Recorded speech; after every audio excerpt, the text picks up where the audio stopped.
Good morning, ladies and gentlemen, and thank you to the program director and the leadership of the Institute of Retirement Funds Africa for inviting me. Although I can't be there physically, I'm quite happy that I've been invited to be part of the conference. It's my first one as FSCA Commissioner, so I'm looking forward to both the address and the deliberations that I'll be able to attend sometime this morning after the delivery of my keynote. Since assuming office as Commissioner in June, I must say that the regulation of retirement funds has easily become one of the most interesting and exciting parts of my job. And it is also, I think it's important to say, it's also an important aspect of the mandate of the FSCA, given the unique nature of the issues that come out of both the retirement funding arrangements in South Africa, but also some of the member-specific issues that we have to address from a regulatory and supervisory perspective as the FSCA.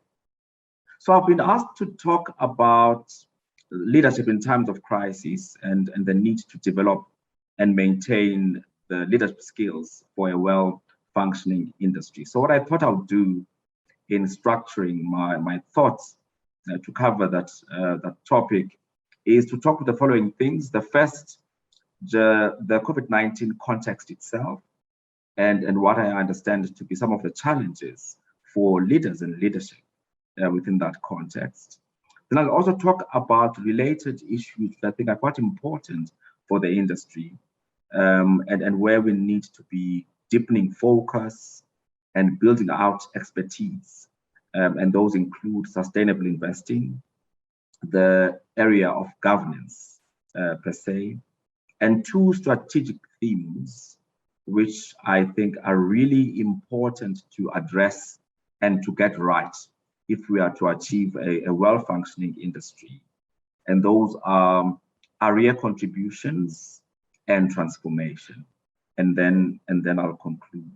So to start with the COVID-19 context, I'm sure I speak for all of us that about the beginning of 2020, none of us thought that we would live through the pandemic that we are living through, with its resultant lockdowns, disruption, and really disruption to the very core of our established way of life as humanity. And of course, the anxiety of contracting the virus, the physical and mental effects, the loss of loved ones that many of us have experienced. And of course, within all of that, the need to continue to live, even with all that burden and responsibility. And I think such detrimental effects of the virus on society will linger on and stay with us for a very long time, certainly for our lifetime. And I think therein lies the opportunity for leadership, beginning with encouraging families and then colleagues to deal with the virus, to take safety precautions, to get vaccinated, to adjust to the new normal, even as, of course, we still continue to engage on defining the new normal and asking the critical questions about the future of work and specifically the role of the office in the new way of living and working. I think all of us know that our working lives have changed in significant ways, and remote working has presented huge advantages, especially in terms of flexibility, in terms of working arrangements, reduced commuting, and something close to my heart, positively affecting how we think about our carbon footprint, which all of us should seriously consider, given the imperative of sustainability and preserving the environment. And of course, all this happens within the context of serious challenges in terms of burnout, the always on phenomenon, and the general mental health issues that we need, I think, to both embrace and to tackle as leaders. But given that this is a conference which focuses on retirement funds, let me talk about how we've seen COVID-19 impacting the industry within the broader macro financial context of the effects of the pandemic. We ran a survey in 2020, which indicated that nearly 47% of retirement funds experienced financial distress due to COVID-19. These funds were approached by either the employer and/or employees asking for some kind of contribution relief.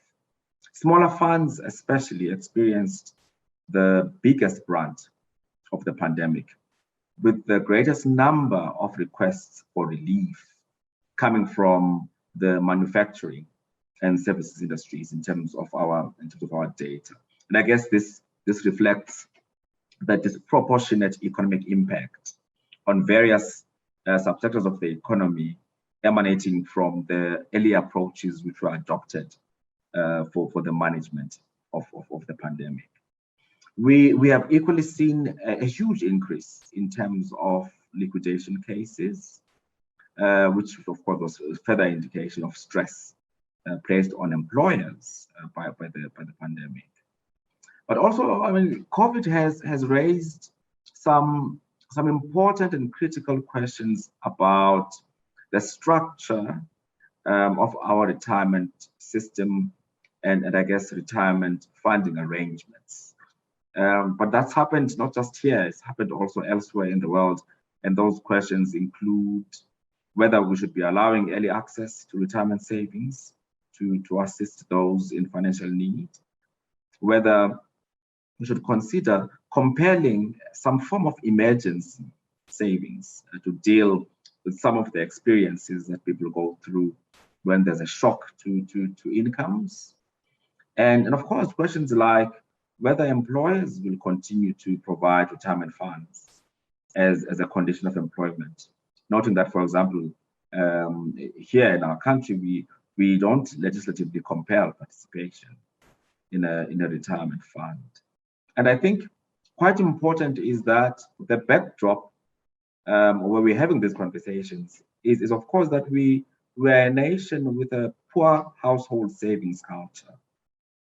In addition to the structural shortcomings that we have in terms of our system of retirement savings, which I'll talk to shortly.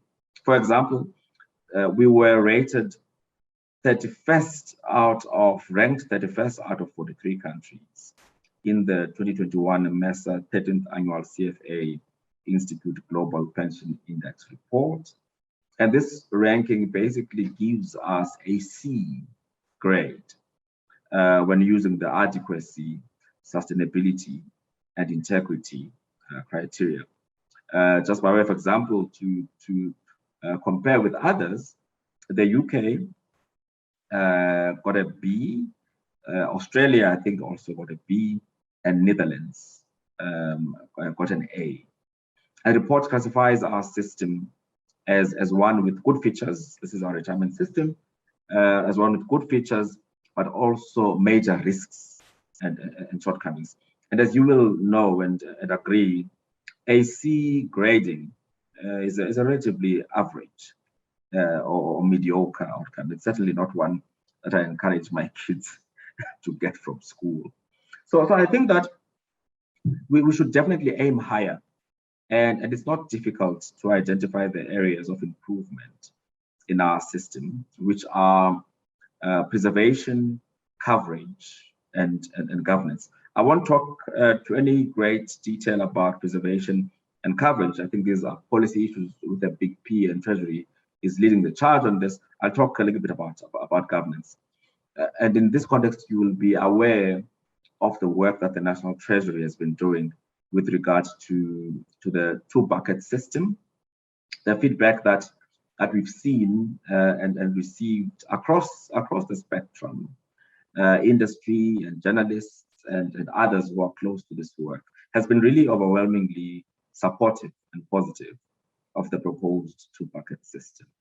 And as the FSCA, we also remain supportive of this important work that the Treasury is leading.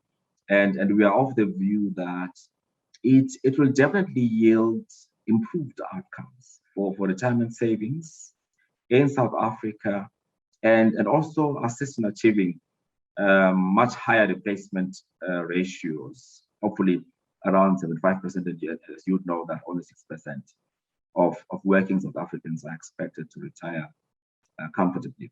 And the issues I was referring to earlier, the three major issues of privilege, of preservation, coverage, and governance, are actually also some of the issues that are coming out of the FSCA process that we are currently undergoing as a country. But I can't say a lot about that because the IMF and World Bank colleagues are still processing those recommendations formally within the two institutions, the IMF and the World Bank. So we are very grateful to the National Treasury for this policy leadership in this area, because it's both proactive and forward-looking, which is what we should be doing around policy formulation. So let me turn now to the vexing question and vexing issue of governance, the G in ESG. There's really no point in compelling South Africans to save for retirement and to preserve their savings if we are not able in a concerted way to build trust and confidence in the retirement savings sector. And we should really be doing this by ensuring the highest levels of competence and integrity, and to underscore integrity across the value chain of activities and responsibilities. And this includes everyone. This includes trustees and their responsibilities, asset managers, administrators, and lawyers, and of course the role of the regulator as well is relevant to this. I think that the caliber of leadership in these various spaces is absolutely critical. Everything turns on leadership. We need leaders who always put the interests of members first and treat them fairly. There's a big issue of asymmetry of information, and this is across, of course, the financial sector and the financial system. But it really is about leadership and what their approach and attitude is to treating their customers, and in this instance, members, and really prioritize treating them fairly. And we also need leaders who take care of some of the things that look basic, like accurately calculating members' benefits, keeping correct and updated records of members, given our context, making a genuine attempt to trace members and also to charge for their services fairly.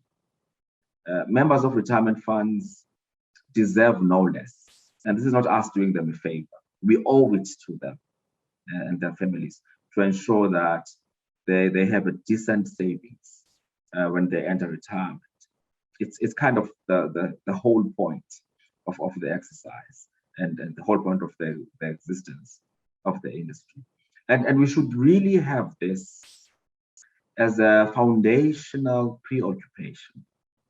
When we elect trustees, when we appoint service providers, we need to ensure that we are entrusting the right people with the lifetime savings of employees and of workers in general. Ladies and gentlemen, it is quite clear that it is impossible for the regulator to be everywhere. We have limited resources, and this is the regulator and actually also the adjudicator. We have limited resources, and as the FSCA, we have the work burden of overseeing more than 1,400 active funds. And therefore, it is really ultimately up to you to reposition the sector as one that is seized with the question of being member centricity and being an industry of trust and fair conduct before things are escalated either to to the adjudicator or to the regulator. And of course, as you know, the law imposes a duty on the trustees and the principal officers to alert the regulator when there are problems in the fund or possible misdemeanors. And there are various channels to do this, including through whistleblower mechanisms, which protect the identity of the whistleblowers. And we really encourage the use of these channels. We implore you to use these channels, because ours is the aim to uphold a high standard of ethical leadership in the sector. And there are pockets of excellence with regard to this, but there are areas where our assessment and experience is that we can do a whole lot better to establish this high standard of ethical leadership in the sector. It would be remiss of me not to talk about the important topic of sustainable finance, which is quite relevant, of course, in terms of how we think about investment approaches in this space. I like the International Organization of Pension Supervisors guideline on ESG, and let me maybe quote from them. ESG-related factors may have a direct and potentially substantial financial impact on the savings and well-being of pension fund members, particularly in the longer term.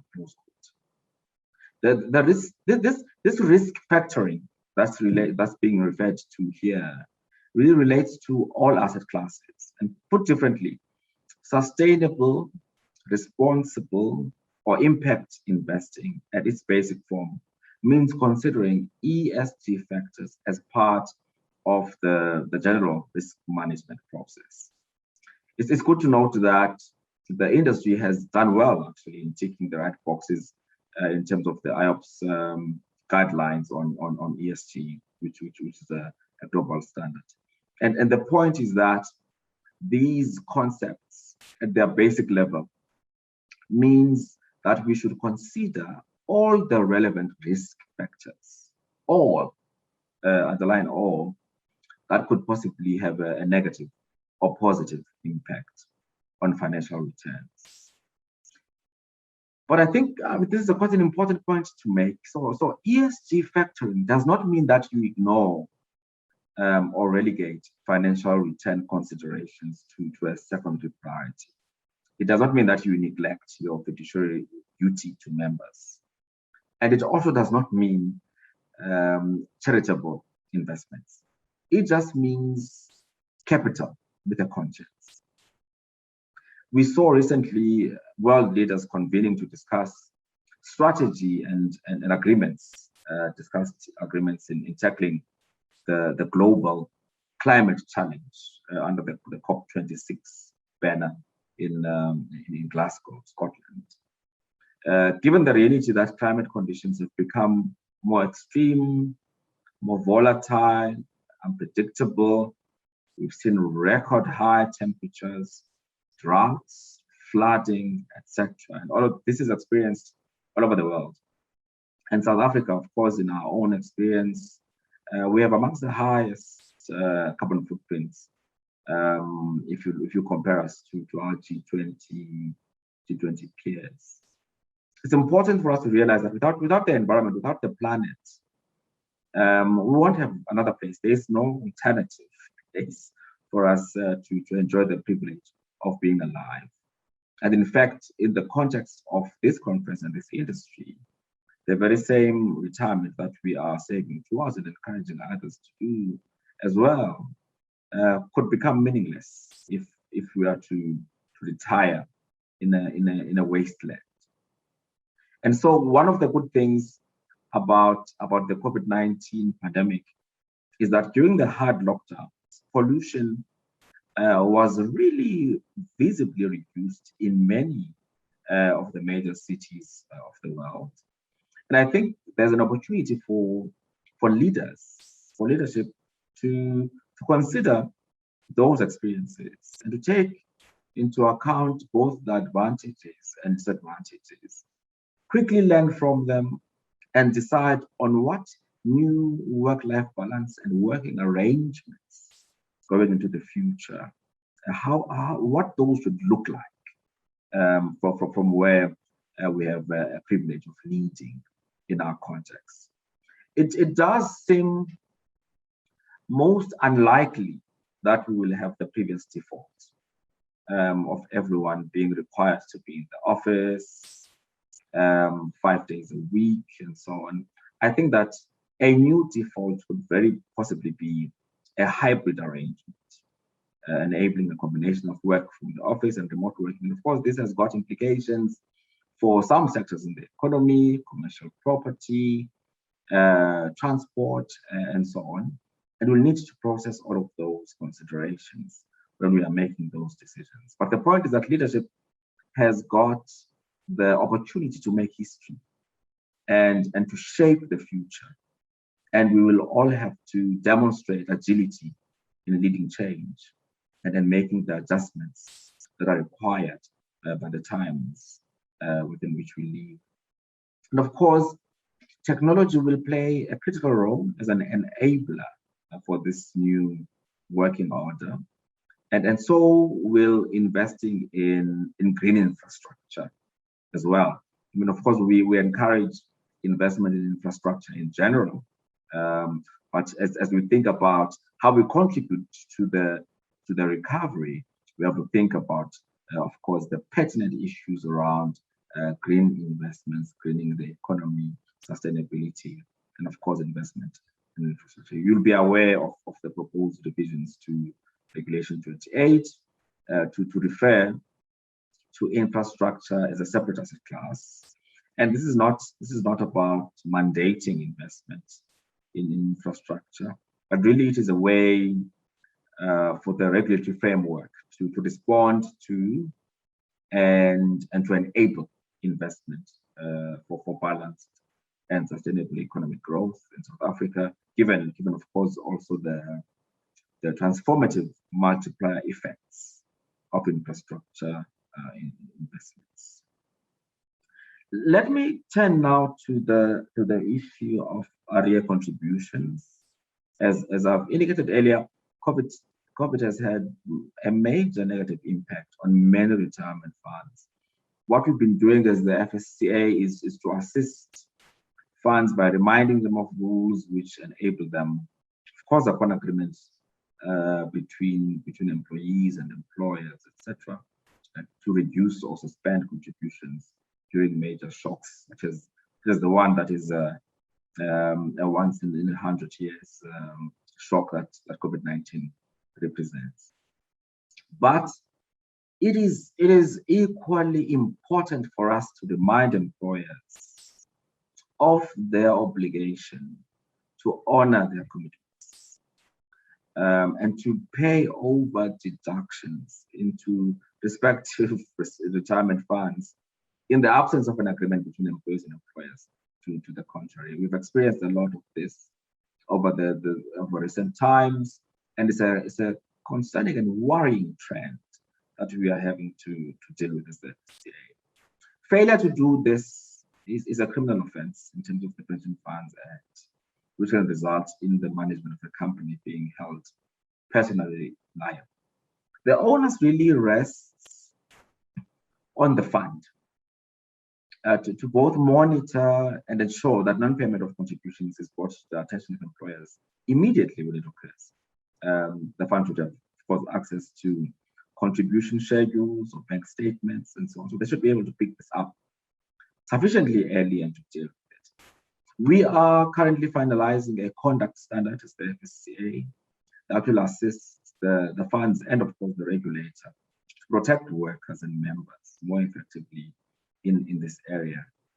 But even when we have implemented or promulgated the standard, the onus will still rest with the funds to take the lead and pursue arrear contributions with delinquent employers. They're sufficiently close to the issue and probably better capacitated to also do so. On our part as the regulator, and I want to emphasize this, we will really ensure compliance with the standard with the FSCA, we will take appropriate regulatory action independently and without fear, favor, or prejudice, as required by the Financial Sector Regulation Act. I think it is Section 58. It's quite important for me to make this point because we do need to be seen as a credible regulator which takes regulatory action when the facts that are presented to us require us to do so. So lastly, before I conclude, let me say a word about transformation and our view of the model of transformation we'd like to see. Just in terms of background, and obviously all of you are aware of this, we come from a history of segregation, inequality and iniquity, and unfairness. And it's important for us to realize that some of those characteristics that I've just referred to of our history still linger on in our society today. As such, it's quite important for us to continue full speed with the implementation of strategies to both transform the industry itself, but also to ensure that trustees, as leaders of retirement funds, are active owners and call out the lack of diversity and inclusiveness in boards and in the workforce of companies that they invest in. There's established research in terms of the benefits of diverse boards and leadership, including, of course, in terms of gender diversity and balance, and their ability to make better informed decisions which lead to success, because you've got people from different backgrounds who come together and to aid the company in terms of how it should operate and how it should have its impact. So the transformation and inclusion are absolutely important if there was any doubt. And they also actually provide the framework within which you can also frame approaches to deal with unfairness across the value chain of economic activities that an organization and an institution is involved in. And as such, I want to call on all of us to stay the course and not relent in the face of doubt or fatigue. And we should definitely not pay lip service to transformation. We should not do it because we need to tick a legislative box. And here to underscore the point that leadership is required to position transformation as a strategic imperative. It's a hearts and minds issue, goes way beyond what you have in terms of the letter of the law. And I'm quite excited about the retirement funds industry having its own dedicated transformation scorecard soon, with its own achievable and practical objectives and timelines. And as the FSCA, we stand ready to assist the Financial Sector Transformation Council and then all the partners in achieving this important objective for our society. To conclude, I hope that what I've touched on, although relatively wide in scope, will stimulate debate throughout the conference, and even, of course, after the conference, and help us to make meaningful contributions in shaping the future success and sustainability of this industry, which, as I've mentioned before, touches many in our society and also, I think, determines the fortunes of generations as well. And for our part as the FSCA and the FSCA's new leadership, we are committed to working with you to navigate the challenges of the COVID-19 period, but also to provide ethical leadership to the industry and a clear strategy towards the attainment of the objectives I've outlined above. So the first set, which is sustainability, good governance, and then transformation, but also broadly to make inroads in terms of the broader policy objectives, which the Treasury, of course, leads the charge on around preservation and coverage. And to repeat myself, all of this all of these good things turn on leadership. And that's what I think this conference should be focusing on. And I wish you well for the remainder of your deliberations. Thank you very much. Enkosi.